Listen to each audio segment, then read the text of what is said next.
अच्छा भाई, इस पेपर के अंदर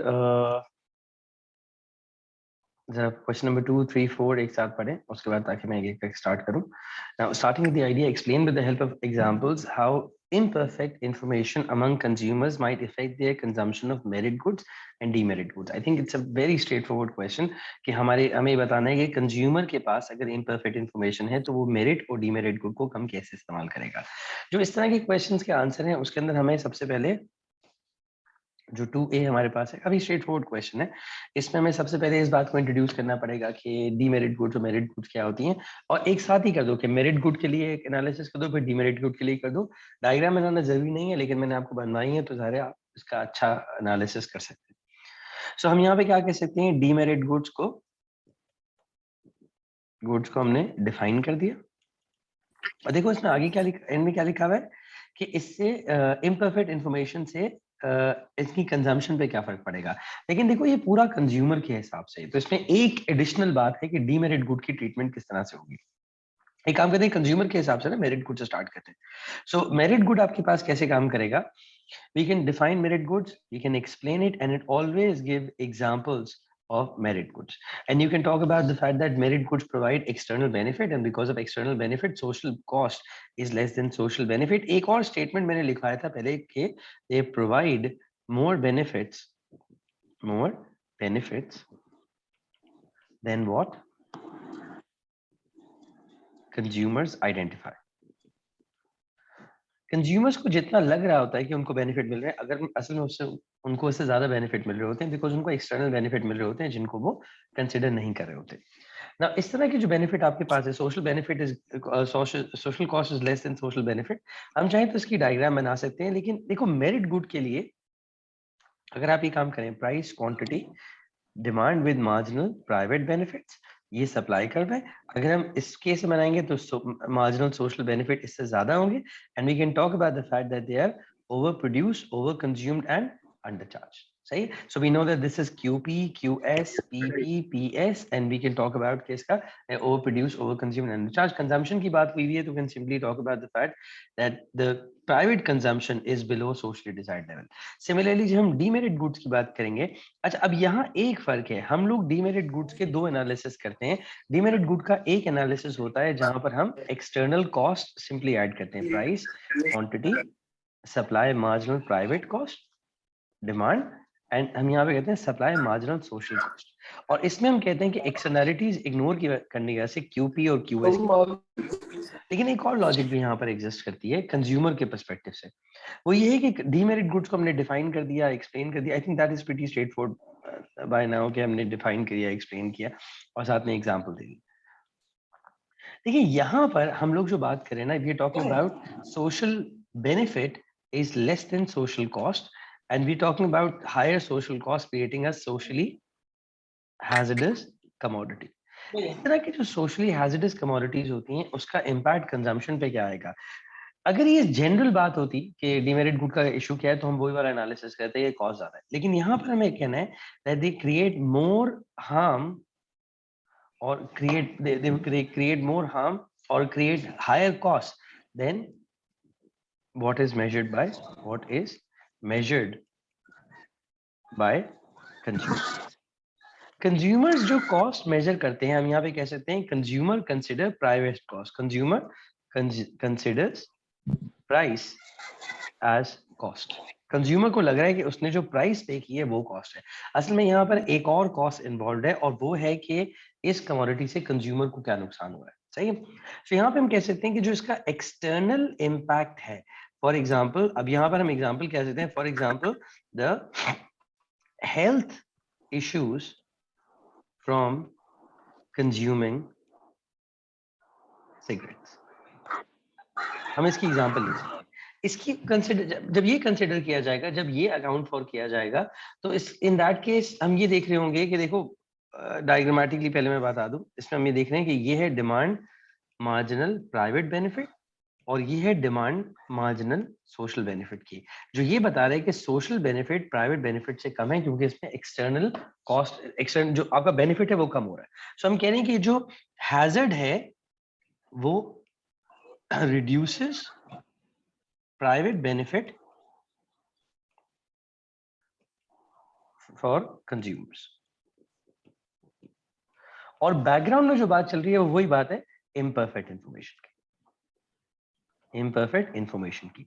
सो कंज्यूमर के पर्सपेक्टिव से देखा जाए तो कंज्यूमर को ये बात का एहसास नहीं है या उसको इस बात की इंफॉर्मेशन नहीं है कि ये कमोडिटी कंज्यूम करने से उसको क्या नुकसान हो रहा है, इसलिए वो देखता है कि मैंने जो पैसे दिए वो मेरा नुकसान, वो मेरी कॉस्ट है, वो मैंने बेयर की।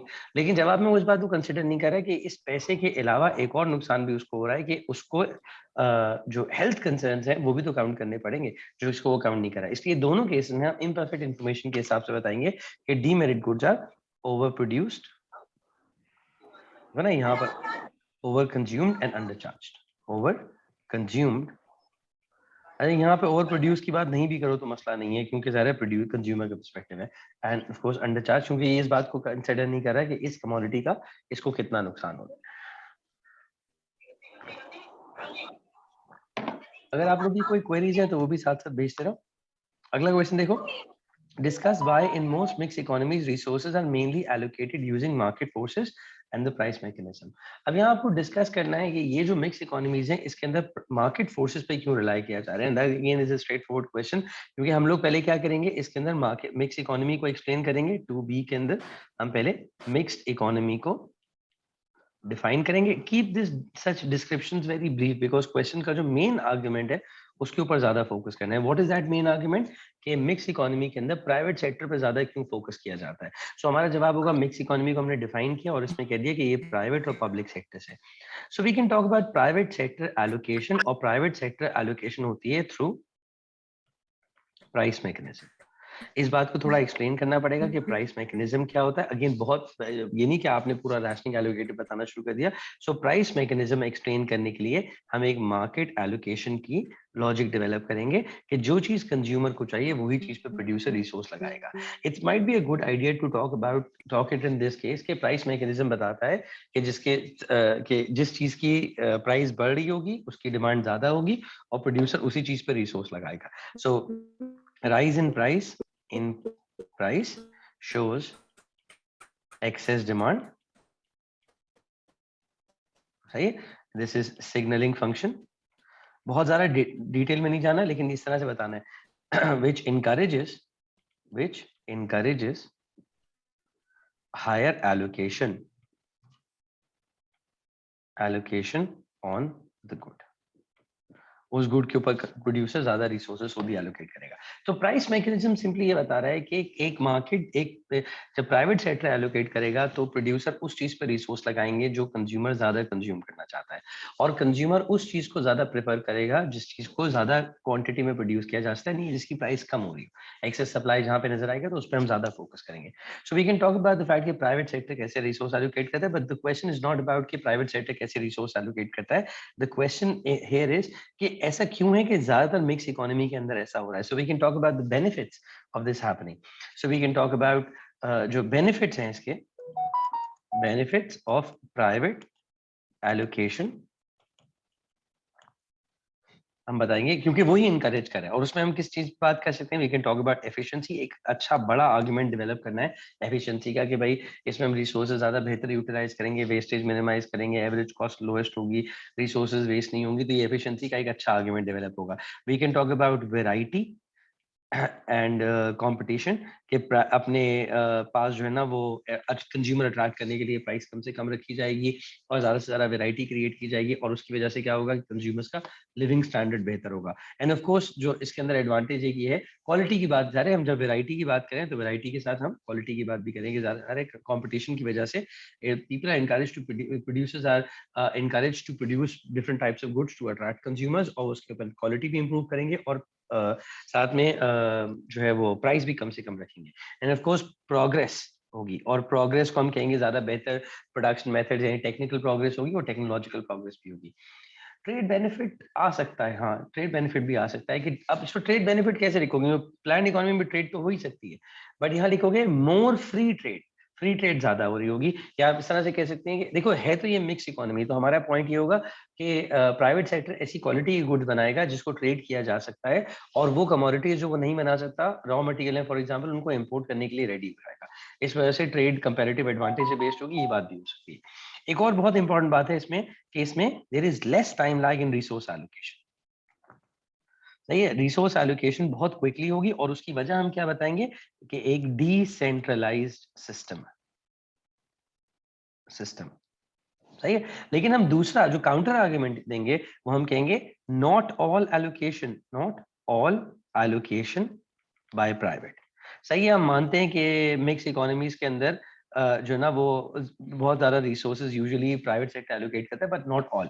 और यहाँ पे हम विल टॉक अबाउट कि भाई पब्लिक गुड्स की प्रोविजन जो है, पब्लिक गुड्स की बात करेंगे कि पब्लिक गुड्स को तो ये बना ही नहीं सकते, और जब नहीं बना सकते तो जाहिर है गवर्नमेंट की एलोकेशन का एक हिस्सा तो एग्जिस्ट करेगा। प्लस हम ये कह सकते हैं मेरिट गुड की बात करते हैं साथ में, अगर मैं लिख दूं कि पब्लिक एंड मेरिट गुड्स की अप्रोप्रिएट प्रोविजन नहीं हो सकती, पब्लिक गुड को तो ये बना ही नहीं पाएंगे, मेरिट गुड को भी अप्रोप्रिएटली नहीं बना सकते। तो इसलिए मिक्स इकोनॉमीज के अंदर भी इस तरह की कमोडिटीज को तो प्राइवेट सेक्टर नहीं बना सकेगा। नहीं बेटा, गवर्नमेंट की इनएफिशिएंसी हमें नहीं बतानी। क्वेश्चन ये नहीं कि मार्केट अच्छा है या प्लान मार्केट, प्राइवेट सेक्टर अच्छा है, पब्लिक सेक्टर अच्छा है। क्वेश्चन ये है कि ज्यादातर जगह पर मार्केट इकोनॉमी से क्यों रिसोर्स एलोकेट होती है। तो हमने कहा मार्केट इकोनॉमी से इन रीजन कैसे एलोकेट होती है, लेकिन सारी इनके पास से एलोकेट नहीं होगी। सही है, और हम यहाँ कहें क्यों नहीं होगी, उसकी एक वजह हो सकती है पब्लिक गुड की बात हो सकती है, उसकी एक वजह हो सकती है कि मेरिट गुड की बात सकती है। इसमें हम नेचुरल मोनोपोलीज की बात कर सकते हैं कि नेचुरल मोनोपोलीज जो है वो प्राइवेट सेक्टर ऑपरेट तो कर सकता है लेकिन उसमें बहुत नुकसान पहुंचा सकता है। बेसिकली मार्केट फेलियर ही बता रहा हूँ। सही है कि नेशनल मोनोपोलीज है, वहां पर जो है ना वो कंट्रोल करना पड़ेगा। डीमेरिट गुड की बात यहाँ पे नहीं करो, सवाल इस वक्त हो रहा है प्रोविजन कौन करता है, प्रोडक्शन कौन करता है। ज़ाहिर है हम ये थोड़ी कह सकते हैं गवर्नमेंट डीमेरिट गुड बनाएगा, लेकिन हम ये जरूर कह सकते हैं गवर्नमेंट नेशनल मोनोपोलीज को रन करेगा, स्ट्रेटेजिकली इंपॉर्टेंट गुड्स को करेगा। हाँ बिल्कुल बिल्कुल सही कह रहे हो आप, सही है, स्ट्रेटेजिकली इंपॉर्टेंट गुड्स को करेगा। सही। सो बेसिकली हमारा जो इसमें कंक्लूजन है वो ये है कि क्योंकि कंक्लूजन ये है that reliance on private to promote efficiency and variety. ये बात तो हमें पता है कि हम मार्केट पे इसलिए रिलाई करते हैं क्योंकि इससे एफिशिएंसी आती है और इससे वैरायटी आती है एंड प्रोग्रेस। सही। लेकिन वेयर फेलियर अकर्स, और फेलियर को हम कैसे डिफाइन करेंगे, हम फेलियर को डिफाइन करेंगे in terms of inefficiency, social and environmental hazards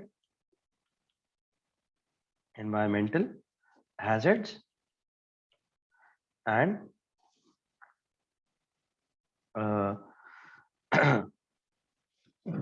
inequality।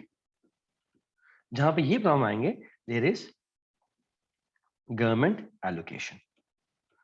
अभी इससे आगे और भी देखोगे आप क्वेश्चन वैसे जनरली आती हैं जहां पे आपको गवर्नमेंट एलोकेशन पे कमेंट करना होता है, तो एक तरह का कंक्लूजन यही है कि भाई प्राइवेट सेक्टर पे फोकस करो, एफिशिएंसी देगा, वैरायटी देगा, लेकिन जहां जहां उसका फेलियर आएगा in terms of efficiency, in terms of protecting society and environment and also in terms of fairness in income and wealth distribution, जहां पर ये प्रॉब्लम्स आना शुरू हो जाएंगे तो वहां पर हम लोग जो है वो गवर्नमेंट को प्रमोट करेंगे।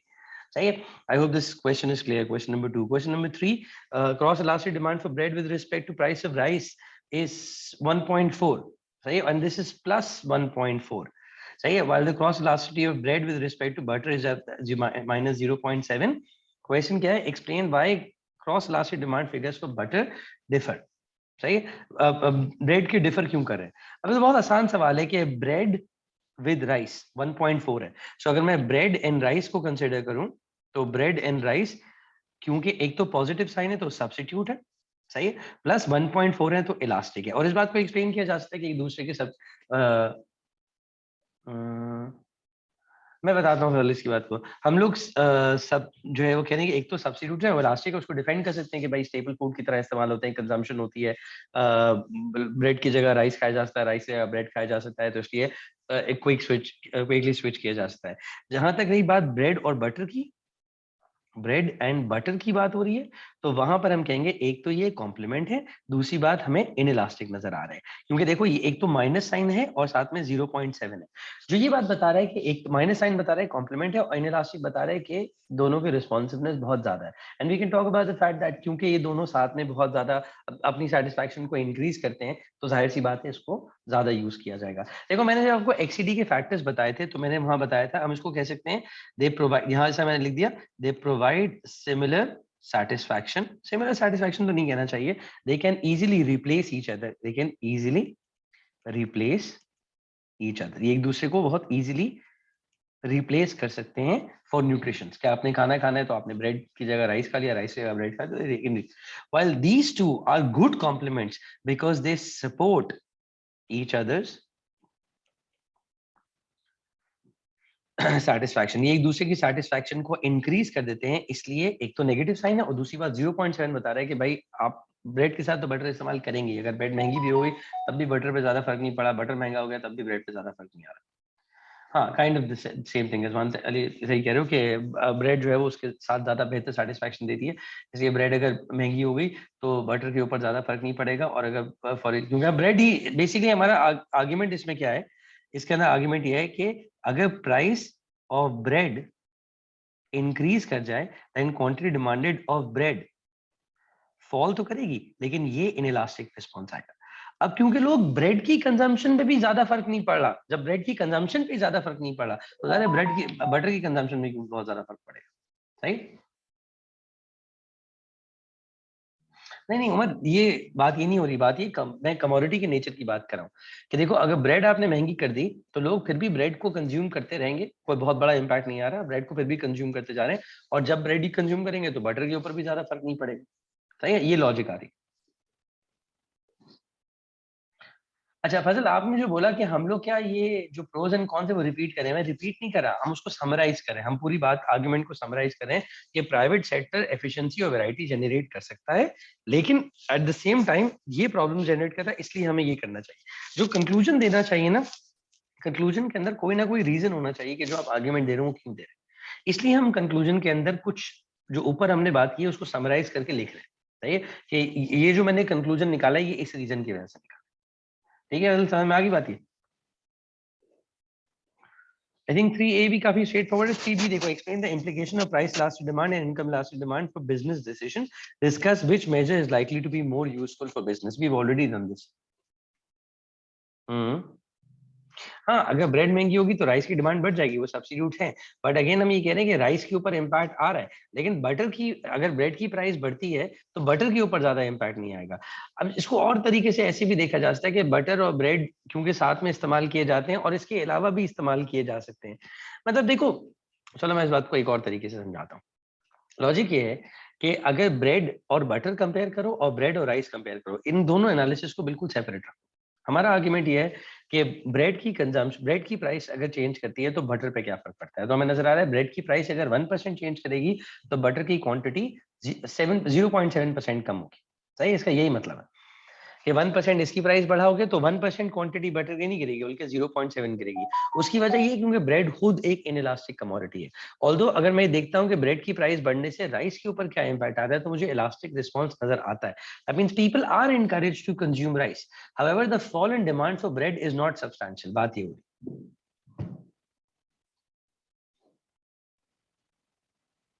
थोड़ी बहुत तो गिरेगी ना, परफेक्टली इनइलास्टिक तो नहीं ना, मतलब थोड़ी बहुत तो गिरेगी। परफेक्टली इनइलास्टिक कमोडिटीज होती हैं जिनके लिए हम कहते हैं कि भाई प्राइस बढ़ेगी तो क्वांटिटी पे कोई फर्क नहीं पड़ेगा, यार कुछ ना कुछ फर्क तो पड़ेगा ना।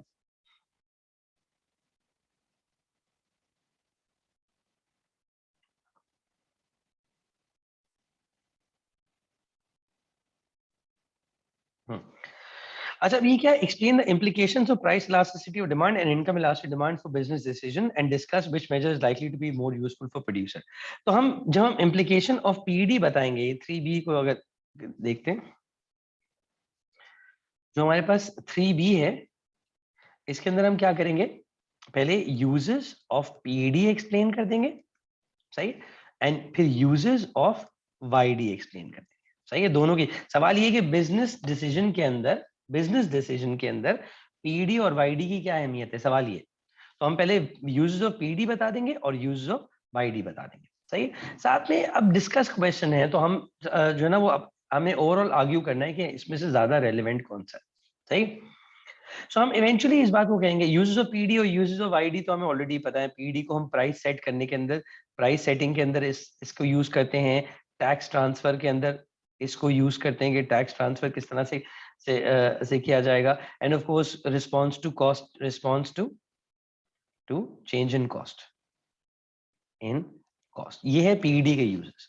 सही है। वाइल वाईडी के यूजेस हमारे पास हैं, नेचर ऑफ प्रोडक्ट को देखना कि नेचर ऑफ प्रोडक्ट किस तरह की नीड है, या लग्जरी है, या वो है इंफीरियर कमोडिटी है।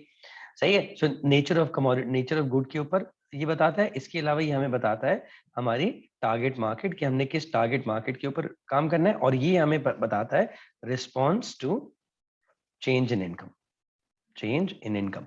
कि अगर मुझे नजर आ रहा है कि इनकम चेंज हो रही है, मैं इंफीरियर गुड बना रहा हूं, तो मैं अपनी कैपेसिटी इंक्रीज करूंगा। अगर मुझे नजर आ रहा है कि मैं नॉर्मल गुड बना रहा हूं और मेरी कमोडिटी महंगी, अगर इनकम बढ़ रही है तो मैं अपना स्टॉक इंक्रीज करूंगा।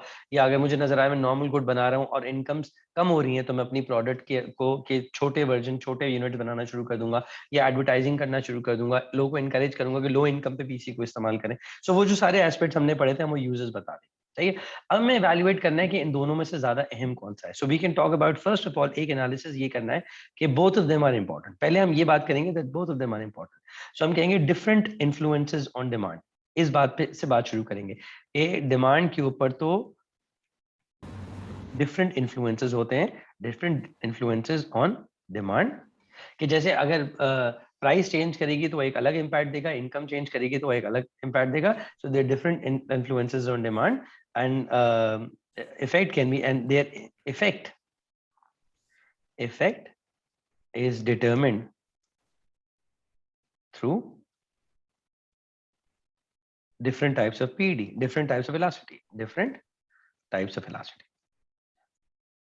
So हमारा बेसिकली जो आर्ग्यूमेंट है वो ये है कि क्योंकि डिमांड के ऊपर अलग अलग तरह के फैक्टर्स इन्फ्लुएंस करते हैं, इसलिए उन फैक्टर्स को इंटरप्रेट करने के लिए हमें इलास्टिसिटी भी डिफरेंट देखनी पड़ेगी। सही है। And we can talk about the fact कि भाई प्राइस, और अगर प्राइस चेंज करेगी तो हम पीडी को ज्यादा अहमियत देंगे, अगर इनकम चेंज करेगी तो हम वाईडी के ऊपर ज्यादा करेंगे। मैं ही कराऊंगा अब्दुल्ला। सही है। हम प्राइस दोनों को अलग अलग कर देंगे कि भाई प्राइस चेंज करेगी, अगर प्राइस चेंज है तो ऐसे केस के अंदर पीडी इज मोर रेलिवेंट, और अगर इनकम चेंज है तो ऐसे केस के अंदर वाईडी इज मोर रेलिवेंट। तो हम दोनों की अहमियत बता रहे हैं, दोनों अपनी अपनी जगह अहम है। ये तो डिपेंड करता है कि चेंज किस चीज में आ रहा है और उसके हिसाब से करेंगे। लेकिन इवेंचुअली हम हमेशा क्या कहते हैं, कंक्लूड हमेशा हम क्या करते हैं इस बात पे कि प्रोड्यूसर्स यूज producers के more control over price, they have more control over prices, इसलिए PD is more important, is more significant। सही। यहाँ पर एक मैं बात बता रहा हूँ जो इस्तेमाल की जा सकती है। हम ये कह सकते हैं कि देखो, अगर इनकम फॉल करेगी, फॉर एग्जाम्पल अगर इनकम फॉल करे, देन YD इंडिकेट्स, YD बताता है the extent of change in quantity demanded। सही। and producers can respond by reducing prices to maintain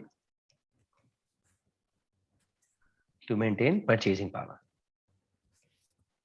अगर मुझे नजर आ रहा है कि मेरी कमोडिटी, अगर इनकम्स गिर रही है और मुझे बात नजर आ रही है कि भाई कंज्यूमर कम कंज्यूम करेगा, so what I can respond is, मैं कैसे रिस्पॉन्ड करूंगा, मैं प्राइस कम करना शुरू कर दूंगा।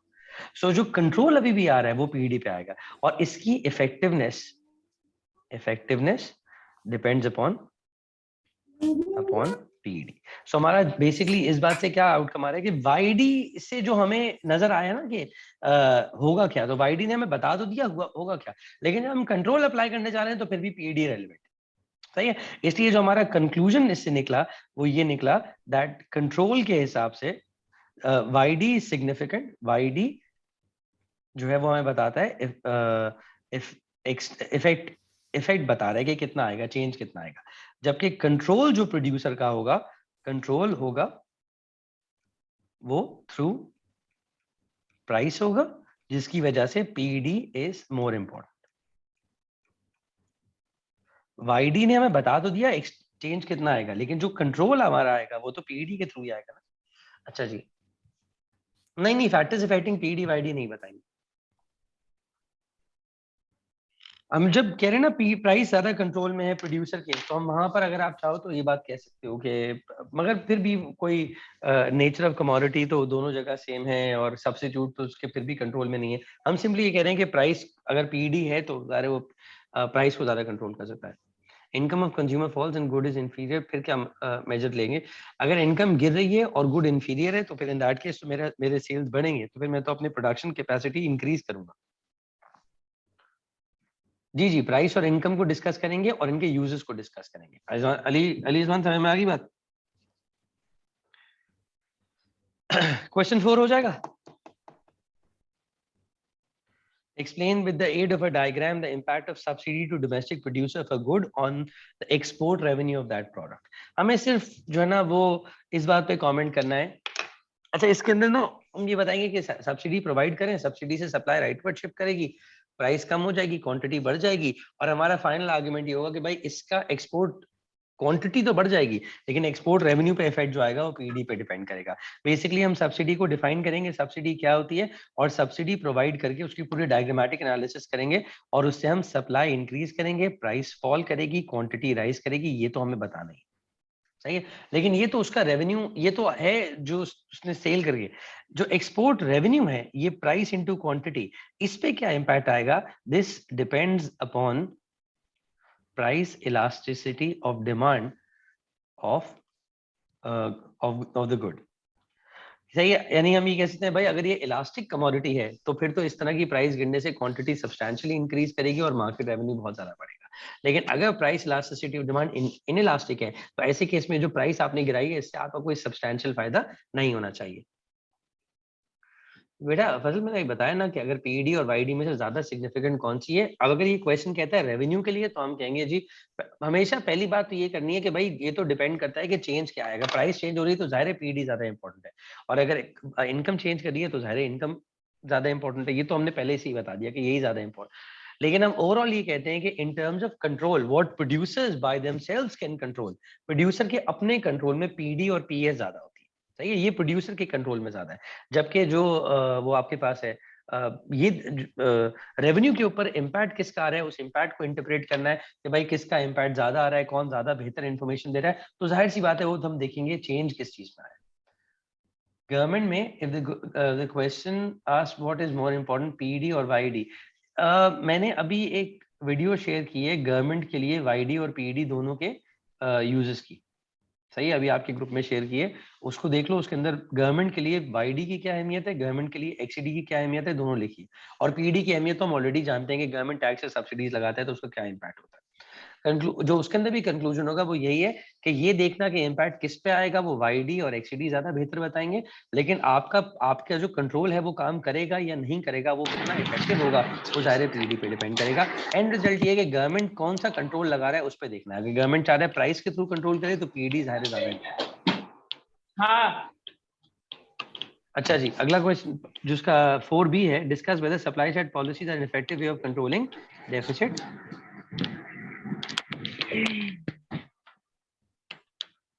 अच्छा जी,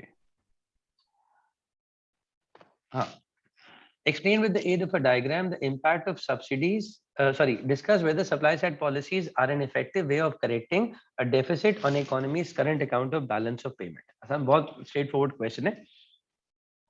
जो 4B है हम इसके अंदर पहले सप्लाई साइड पॉलिसीज के through current account deficit correct करके दिखाएंगे, और जाहिर है उसके लिए पहला काम क्या करेंगे, करंट अकाउंट डेफिसिट बताएंगे। सही है, जो 4B आपके पास है इसके लिए हम पहले करंट अकाउंट डेफिसिट को एक्सप्लेन करेंगे, और इसको ना ट्रेड डेफिसिट की तरह एक्सप्लेन करो। सही है, और आप यहाँ पे बताएंगे कि ये कब होगा, जब exports are less than imports. सही है, इसके लिए आप पहले बैलेंस ऑफ ट्रेड के डेफिसिट में है तो इस बात को एक्सप्लेन कर देंगे कि भाई पैसा जो आ रहा है वो कम आ रहा है और जो जा रहा है वो ज्यादा जा रहा है, इस वजह से करंट अकाउंट हमारा डेफिसिट के अंदर जा रहा है। सही है, यहाँ से तो हमने स्टार्ट किया है कि करंट अकाउंट डेफिसिट है। फिर बताएंगे कि सप्लाई साइड पॉलिसीज इसको कंट्रोल करने के लिए किस तरह से इस्तेमाल किए जा सकते हैं। तो सप्लाई साइड पॉलिसीज हम किस तरह की लगाएंगे, हम कहेंगे प्राइवेटाइजेशन करेंगे, और प्राइवेटाइजेशन करने से क्या होगा, लोकल आउटपुट विल इम्प्रूव, और लोकल आउटपुट जब इम्प्रूव करेगा तो इसके अंदर मैंने इसे इम्प्रूव, हाँ मैं बताता हूँ ये बात। इम्प्रूव इसका मतलब है कि कंपेरेटिव हो जाएगा, और जब ये कंपेरेटिव हो जाएगा तो नेचुरली एक्सपोर्ट्स कम हो जाएंगी, एक्सपोर्ट ज्यादा हो जाएंगी और इंपोर्ट कम हो जाएंगी। अभी जाहिर है इस बात को इजीली एक्सप्लेन किया जा सकता है कि हमारा आउटपुट जब ज्यादा कंपेरेटिव हो जाएगा प्राइवेटाइजेशन के थ्रू, एफिशिएंसी के थ्रू, तो हम ज्यादा एक्सपोर्ट कर सकेंगे क्योंकि वो सस्ता हो जाएगा, कंपेरेटिव एडवांटेज हमें मिल जाएगा। और लोग इंपोर्ट इसलिए नहीं करेंगे क्योंकि जब लोकल गुड सस्ती पड़ेंगी तो उनको इंपोर्ट करने की क्या जरूरत है। सही है। और सप्लाई साइड इंटरवेंशन यहाँ पे हम क्या कर सकते हैं, हम ये कह सकते हैं डी रेगुलेशन बिल्कुल हो सकता है कि हम जो है वो डी रेगुलेशन, और मेरे ख्याल से प्राइवेटाइजेशन एंड री रेगुलेशन को एक साथ बता दो, क्योंकि दोनों का काइंड ऑफ इम्पैक्ट एक ही तरह का है। डी रेगुलेशन में भी गवर्नमेंट क्या कर रही होती है, अपनी रिस्ट्रिक्शन हटा रही होती है, कम कर रही होती है। सो प्राइवेटाइजेशन एंड डी रेगुलेशन एक साथ कर दो। और हम क्या कर सकते हैं, हम यहाँ पर एजुकेशन एंड ट्रेनिंग प्रोवाइड कर सकते हैं, एजुकेशन एंड ट्रेनिंग प्रोवाइड कर सकते हैं। इससे क्या होगा, लेबर प्रोडक्टिविटी इंक्रीज कर जाएगी, और लेबर प्रोडक्टिविटी जब इंक्रीज करती है तो ऑटोमेटिकली सप्लाईज इंक्रीज करना शुरू कर देंगी, और उसकी वजह से क्या होगा, अगेन एक्सपोर्ट्स बढ़ जाएंगी, इंपोर्ट्स कम हो जाएंगी। सही है। और हम क्या कर सकते हैं, इंफ्रास्ट्रक्चर डेवलपमेंट, इंफ्रास्ट्रक्चर डेवलपमेंट कर सकते हैं। उसका भी यही इम्पैक्ट आएगा कि प्रोडक्टिविटी इंक्रीज की। इन सबको एग्जांपल्स के थ्रू बताओगे तो काम ज्यादा आसान हो जाएगा। सो इस तरह सप्लाई साइड की एग्जांपल्स देकर हम 2-3 एग्जांपल्स देके बाद बता सकते हैं कि ऐसा करके हम अपनी एक्सपोर्ट्स को इंक्रीज कर सकते हैं, इंपोर्ट को कम कर सकते हैं, and the end result is कि हमारा बैलेंस ऑफ ट्रेड इंप्रूव होगा। और फिर एंड में जाहिर है इस बात की लिमिटेशंस बता देंगे कि इसको करने में प्रॉब्लम्स क्या आएंगे। क्या प्रॉब्लम्स आएंगे इसके अंदर, टाइम लैग्स इन्वॉल्व है। सही है। इसके अंदर जो है वो अनसर्टन आउटकम्स है, अनसर्टन आउटकम्स है। इसके अंदर हाई कॉस्ट इन्वॉल्व है। इसमें प्रॉब्लम्स ऑफ प्राइवेटाइजेशन है, प्रॉब्लम्स ऑफ प्राइवेटाइजेशन है। प्राइवेटाइजेशन के प्रॉब्लम्स किस तरह के हो सकते हैं कि जैसे मोनोपोलाइजेशन हो गई, मोनोपोलाइजेशन हो गई। सही है। इसका एक और रिजल्ट आएगा अनएम्प्लॉयमेंट इंक्रीज करने का। तो इन दैट केस हम कहेंगे कि सही है, हमने एक तरफ एक प्रॉब्लम तो सही कर दिया, लेकिन दूसरे एंड पे मैं बता देता हूँ दोबारा। सही, हम दूसरे एंड पे एक और प्रॉब्लम आप दूसरी तरफ इंक्रीज करें। और इसके साथ मसले क्या हो सकते हैं कि जब आप ये supply side policy current account का को इम्प्रूव करने की कोशिश करें तो लाजमी नहीं है कि आपका करंट अकाउंट पे ही इफेक्ट आएगा। बेसिकली जब आप अपनी लोकल इंडस्ट्रीज को सपोर्ट प्रोवाइड करेंगे तो ऐसा भी हो सकता है कि लोग ज्यादा कमाना शुरू कर दें, उल्टा ज्यादा इंपोर्ट करना शुरू कर दें। इससे ग्रोथ जनरेट हो सकती है इन लॉन्ग रन, जिसकी वजह से इंपोर्ट ऑफ लग्जरीज इंक्रीज भी कर सकते हैं, कैन राइस। सही है। सो हमारा एक सिंपल सा कंक्लूजन ये है कि ये सप्लाई साइड पॉलिसीज के थ्रू कंट्रोल किया जा सकता है, लेकिन इसका इम्पैक्ट लॉन्ग रन में आएगा। और क्योंकि इतने इतने अरसे, क्योंकि इसका इम्पैक्ट लॉन्ग रन में आएगा, then there are certain uncertainties involve. Basically हम ये कह रहे हैं कि ये बात डेफिनेटली होगी या नहीं होगी, वी कांट से। सो हमारा जो कंक्लूजन है वो ये है that supply side policies can work, but due to long time lag इसमें अनसर्टेनिटीज। देखो अनसर्टेनिटी का यहाँ पे लॉजिक ये है कि वक्त के साथ साथ हाई बजट डेफिसिट, हाँ अरीशा बिल्कुल सही बात है कि इसमें हाई बजट डेफिसिट भी आ जाएगा, क्योंकि गवर्नमेंट बहुत पैसे खर्च करा हुआ, शॉर्ट टर्म इन्फ्लेशन भी हो सकती है, और जिसकी वजह से हमारी गुड्स, ये यहाँ पर ये बात भी हो सकती है कि शॉर्ट रन के अंदर इन्फ्लेशन होगी, because government spending G increase करने की वजह से एग्रीगेट डिमांड बढ़ेगा, जिसकी वजह से हमारी एक्सपोर्ट्स कम हो सकती हैं, इंपोर्ट ज्यादा हो सकती हैं। तो शॉर्ट रन में तो उल्टा डेफिसिट बढ़ भी सकता है। इससे क्या होगा, डेफिसिट इंक्रीज भी कर सकता है, क्योंकि गवर्नमेंट पैसा तो खर्च कर रही है और उससे बजट डेफिसिट भी आएगा। बेटा ये सब डेफिसिट तो कम हो रहा है, आपका एक्सपोर्ट्स अगर बढ़ रहा है, इंपोर्ट कम हो रहा है, तो गवर्नमेंट डेफिसिट तो कम ही हो रहा है ना। गिवन ग्रांट्स और प्रोवाइडिंग कॉन्फिडेंस टू एंटरप्राइज, हाँ बिल्कुल वो ये वाला पॉइंट यूज किए जा सकते हैं। अनसर्टेनिटी ऐसी होती है भाई, मैं एक पॉलिसी लगा रहा हूँ 6 महीने में उसका इम्पैक्ट आ गया, मुझे पता है क्या इम्पैक्ट आएगा, लेकिन अगर आप कोई पॉलिसी ऐसी लगा रहे हैं जिसका इम्पैक्ट आपको लेट्स से 3 साल के बाद मिल रहा है, तो 3 साल के अंदर और बहुत सारी चीजें चेंज हो सकती हैं, और उसकी वजह से जो आउटकम आएगा, आज अगर हम असेस कर रहे हैं कि हमें लगता था कि 5 साल के बाद ये हो रहा होगा, तो लाजमी नहीं कि 5 साल के बाद वही हो रहा हो, क्योंकि हो सकता है इसके बीच में और बहुत कुछ सोसाइटी में और इकोनॉमी में चेंज हो जाए। ओके, अब ये पेपर सबको क्लियर है?